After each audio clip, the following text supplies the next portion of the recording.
In the darkness of the night, as the wind blows through the skeletal branches of the Cambrian countryside, a dim light shone through the dusty windows of the Sutherland sisters' Victorian villa. This once grand house now stands like a cursed tomb, witnessing decades of tragedy and dark secrets. It was said that the villa was alive, its walls whispering incomprehensible words and shadows moving without light. Those 7 sisters, famous for their hair that touched the ground like black snakes, had gone from glory to sorrow, but what lay hidden behind their fame was far more terrifying than the world could have imagined. The Sutherland's mother had died under mysterious circumstances, leaving her daughters in the custody of a cruel and uncaring father.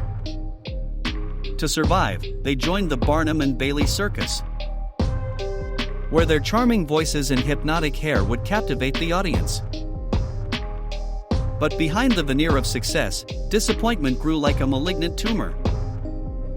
Naomi fell first. Her death, officially declared an accident, was actually the first sign of the curse that was upon the family. His body, not buried but thrown into the garden like garbage, became the center of the growing darkness. At night, the sisters heard her footsteps scraping the floor, her nails scratching the walls. A breath behind closed doors. Then, one by one, they started going crazy. Opium-addicted Isabella saw Naomi in her mirror reflection, the dead man's hair entangled like a noose around her neck. Dora whispered something in the shadows, convinced that her sister was still among them, ready to avenge her.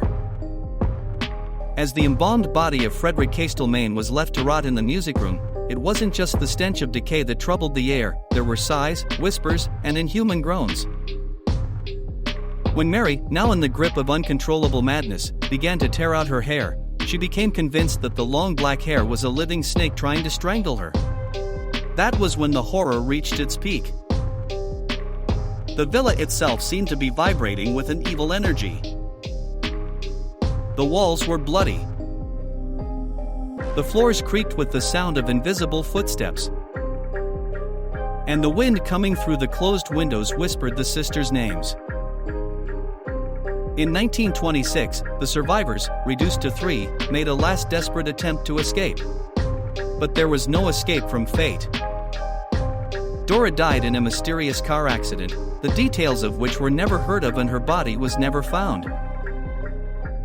The last 2, Grace and Mary, returned to the now ruined mansion. There, waiting for what had plagued them for years, they met their end. Neighbors complained of ear-piercing screams, lights turning on and off by themselves. A female shadow peeking out the window, her hair long and wet, something dark and thick. Years later, when the last sister died, the house caught fire on a moonless night. Some say it was an accident, while others whisper that Naomi took everything that was hers. Today, where the Sutherland mansion once stood, only scorched and barren land remains. No trees grow there, no animals come near it. Still, on a stormy night, if you strain your ears, you can hear the rustle of very long hairs crawling along the ground.